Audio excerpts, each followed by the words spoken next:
Bismillahirrahmanirrahim. Assalamualaikum warahmatullahi wabarakatuh.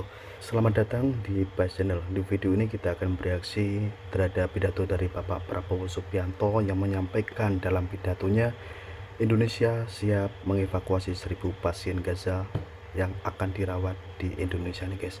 Mari kita lihat bersama dan berikan pandangan dan reaksi kita terhadap inisiatif yang luar biasa ini guys.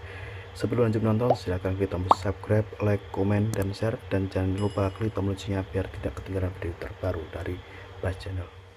Saya baru tiba dari luar negeri, dari Yordan dan dari Arab Saudi, mendarat di Halim jam 11 dan baru saja diterima Bapak Presiden. Saya laporkan hasil dari KTT di Yordan, yang KTT ini khusus untuk membicarakan bantuan kemanusiaan yang segera bisa disiapkan mengantisipasi gencatan senjata yang diharapkan akan terwujud. Dan seandainya gencatan senjata itu tidak terwujud pun, langkah-langkah apa yang harus diambil untuk mendesak kedua pihak untuk gencatan senjata dan untuk membantu rakyat Palestina di Gaza. Jadi KTT yang diselenggarakan atas undangan Raja Yordan, Presiden Mesir, dan Sekjen PBB, juga dihadiri oleh Presiden Palestina dan beberapa kepala negara dan pemerintah lainnya, diantaranya Perdana Menteri Spanyol, Slovenia, Maroko, Lebanon, Presiden Rwanda, Siprus, dan beberapa negara-negara lain. Disusunlah langkah-langkah untuk mengatur bantuan. Dan Indonesia sudah umumkan kita siap mengevakuasi 1000 pasien dirawat di Indonesia, dan begitu sembuh akan dikembalikan ke Gaza begitu situasi normal. Saya juga tawarkan juga atas inisiatif Ibu Khofifah, Gubernur Jawa Timur, dan juga tokoh-tokoh pimpinan pondok-pondok pesantren di Jawa Timur, Jawa Barat, juga menawarkan siap menampung yatim piatu, anak-anak yang kena trauma. Ini sedang dibicarakan.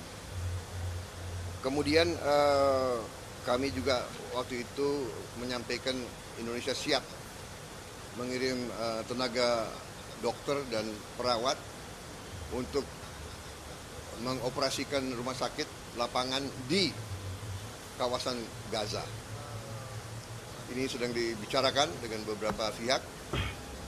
Juga kita menyampaikan bahwa saya baru lapor ke Presiden. Presiden juga mengatakan kita tetap bila diminta dan bila diizinkan, kami tetap siapkan pesawat Hercules untuk terus mengirim bantuan lewat udara.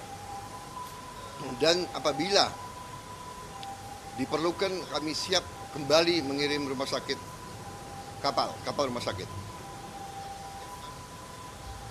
Mereka juga minta kita bantu tidak hanya Gaza tapi tepi barat, karena tepi barat juga ternyata keadaannya sangat sulit. Di Yordan saya melaksanakan pertemuan bilateral dengan Raja Yordan untuk meneruskan kerjasama bilateral kita di banyak bidang. termasuk di bidang tukar menukar tenaga ahli, dan kami juga siap untuk melaksanakan kerjasama di bidang pertahanan. Di situ juga saya ketemu Secretary of State, Menteri Luar Negeri Amerika Serikat, Saudara Blinken, dan kita bahas juga apa yang bisa Indonesia bantu untuk mendukung gencatan senjata ini. Kami memang menyuruhkan kedua pihak juga kepada Hamas untuk bisa mengambil kesempatan ini untuk menghentikan pertempuran, menyelamatkan nyawa rakyat yang tidak berdosa, rakyat yang tidak bersenjata, non-kombatan, warga sipil, ibu-ibu, anak-anak, supaya bisa diselamatkan segera. Kemudian atas petunjuk Bapak Presiden pun saya mampir ke Arab Saudi, diterima oleh Menteri Pertahanan Pangeran Khalid bin Salman dan diterima oleh Perdana Menteri Arab Saudi yang sekaligus adalah putra mahkota Pangeran Muhammad bin Salman. Di situ kita tukar menukar pandangan, informasi, dan kita sepakat untuk meneruskan kerjasama yang erat dengan pemerintah Arab Saudi. Beliau sampaikan salam untuk Presiden Jokowi dan menyatakan ingin kerjasama yang erat dengan Indonesia, dan berharap Indonesia juga akan terus bekerja sama dengan Arab Saudi di berbagai bidang. Saya kira demikian, saudara-saudara sekalian, ya, penjelasan. Ya.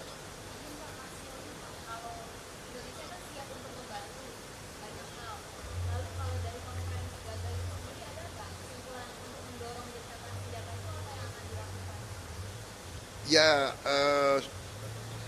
akan dilakukan suatu pengaruh yang terus-menerus, ya, sehingga opini dunia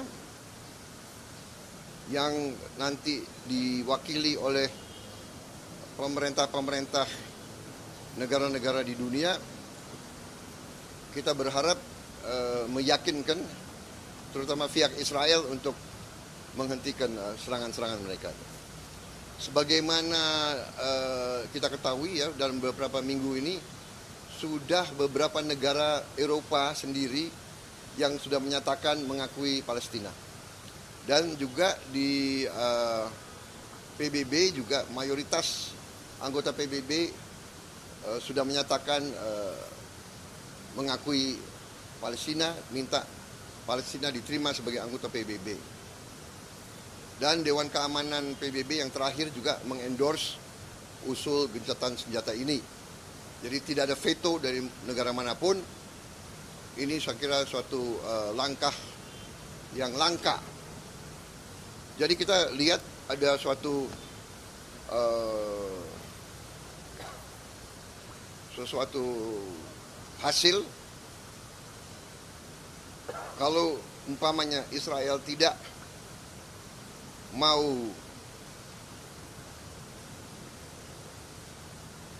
memberi gencatan senjata, mungkin Israel akan sangat terkucil di dunia. Ya. Tapi juga kita juga menyuruhkan Hamas agar segera menerima gencatan senjata ini demi rakyatnya sendiri. Saya kira demikian, ya.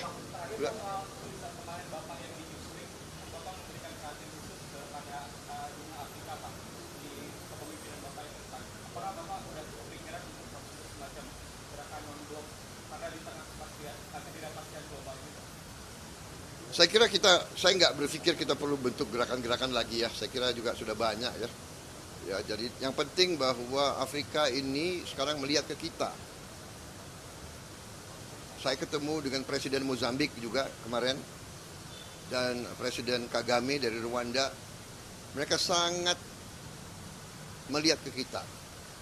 Mereka lihat Indonesia ini sebagai suatu contoh keberhasilan negara yang berkembang, negara selatan.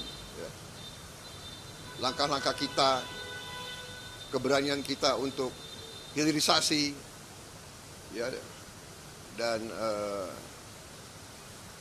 keberpihakan kita untuk selalu bersama rakyat-rakyat yang sedang mengalami kesulitan di dunia ini sangat menarik mereka. Jadi mereka banyak mengundang saya, ya, minta dukungan Indonesia, minta bantuan Indonesia, minta dididik di Indonesia. Jadi saya kira lebih ke arah situ. Saya kira tidak usah ada organisasi lagi lah, nggak usah ada, ya kan? Nanti terlalu banyak gerakan-gerakan yang tidak efektif. Kita sekarang harus ke arah konkret, ke arah langkah-langkah yang real. Dan saya kira di KTT ini Indonesia yang paling konkret. Kita sudah sebut, kita siap mengambil 1.000 pasien sebagai langkah awal, ya kan? Kita siap menerima 1.000 anak-anak yang kena trauma untuk kita sekolahkan di sini. Tapi pada saatnya untuk kita kembalikan, dan langkah-langkah itu saya kira dihargai oleh banyak negara. Ya. Dan kita siap, rumah sakit tetap di situ, pesawat kita akan terus membantu lebih baik ke arah-arah konkret itu. Ya, oke, terima kasih.